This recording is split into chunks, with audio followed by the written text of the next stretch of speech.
Hey. Thank you so much for all the name suggestions for this little yellow John Deere. There were so many good suggestions and I had a really hard time deciding. But I think, although probably my favorite suggestion was goulash, which means nothing to most of you, but in Norway that was a children's TV character, much like a Muppet, and it was a yellow bird, and it was really annoying. But he does kind of look like a Fred, doesn't he? So we're gonna go with that. Fred! Thank you again. And it's so nice to have you all a part of making decisions on this little farm. Or not a little farm, it's a medium-sized farm, I guess. Okay. So, hi Toby. Brilliant. That's his roll around command. Brilliant. He's a good boy. He likes to hear that he's a good boy. As you might be able to see if you have been around farming, the seeds are now in the ground. Yay! And not only that, welcome into Fred.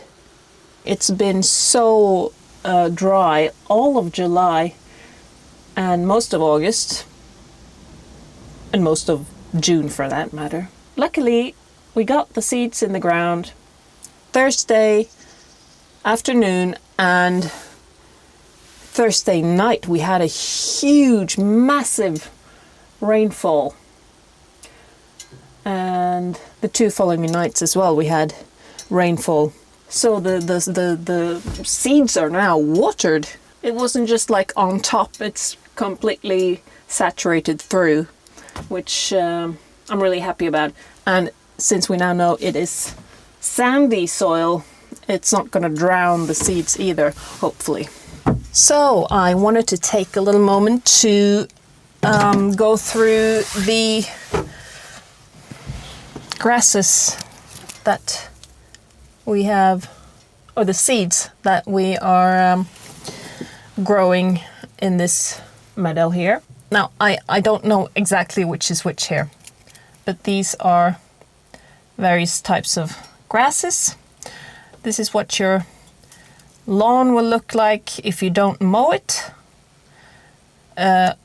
Mine looks exactly like this. I picked them all from my garden. This one is Timothy grass, and it's a staple of, well, at least Scandinavian hay production. It's tasty and nutritious, and it's got a nice texture to it as well. And it's got slightly more bluish leaves than its friends here. We are also, I'm not sure exactly what's what here, but I think this is a fescue. And we are growing tall fescue and meadow fescue. Also regular staples. And also something called Kentucky bluegrass. Now that grass mix is 100% ecological, which I kind of felt was the way to go. Now,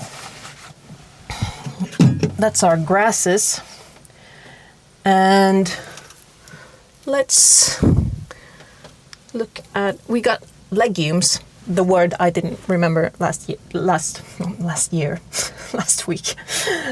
We have, I think you call it alfalfa in the States. And I'm not sure. This seems finer than what I see on various YouTube grass harvesting videos. But it's certainly in the same family. Look at these cute little pods. So we are growing alfalfa, or what else do you call it? Cheat. Lucerne. And then there is sainfoin, which I think is not as common, and I don't have it here. It's a really cool species for forage and hay, because it reduces the risk of bloating, and it also has useful properties when it comes to internal parasites. And we know about internal parasites by now. Then, and I'm actually quite excited about the sainfoin. I really hope it will grow here. I don't know if the pH is optimal, but we're giving it a go. And then there's hop clover, which I also don't have an example of here. This is quite commonly used in grazing fields and in hay production. This is a good one. It's called bird's foot trefoil, but it has the most brilliant nickname. Are you ready? It is also known as Granny's toenails. Yes. And it's because of these yellow, delightful little flowers.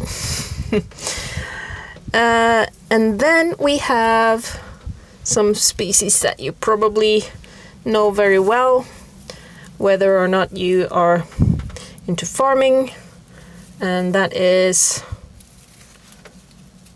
red clover and, oh, that's a red clover, and white clover.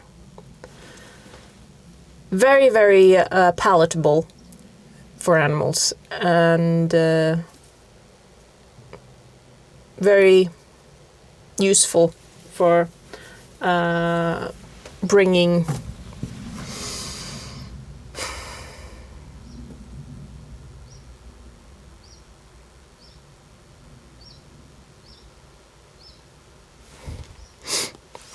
these are popular not only with the grazing animals, but also with bees and other insects. That's a nice salad. Sheep salad. We are not finished. We are also growing 2 types of herbs, and one is chicory, which is a beautiful blue flower also. Again, very palatable, lots of beneficial properties. And finally, we're growing something called Meridian fennel. I hope we can get it to thrive here. It usually takes about 3 years before it settles in. But the fennel is highly palatable, and it makes the hay smell gorgeous. So there you have it. I hope that wasn't too boring. I'm kind of excited about it. Nerd alert.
Okay, it's time to get real with myself.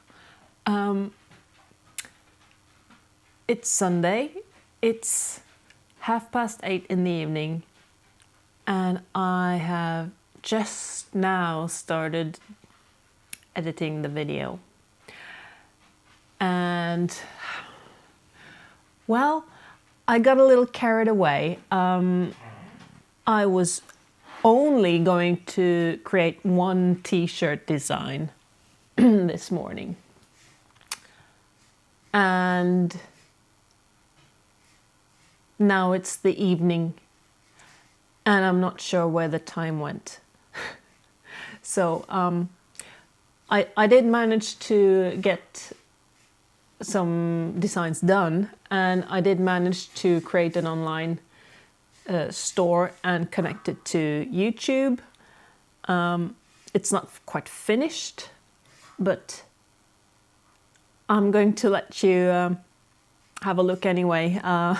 In case you haven't noticed, I have a tendency to go for a more natural color palette, like browns and yellows and greens. So I thought it would be really cool to do some t-shirt designs that are kind of 70s retro. And I really had fun doing it, and I hope you like them. Let me know what you think. Anyway, I better get back to it. I'm going to link the designs in the description there. And no pressure. If you just want to look, that's more than fine. I've had a couple of instances where people would like to donate some funds, and I am really flattered and grateful for the sentiment, but it just feels wrong taking like cash money from people. I have a job and I'm not starving, but obviously I would like to make some more money, and so I can do things with the farm, and maybe even be able to take some time off from work and focus on the making videos. So if you like the designs and you are in the market for a t-shirt or a mug, then please go ahead. It's a great way for you to support the channel if you are so inclined. Now, let's get back to it.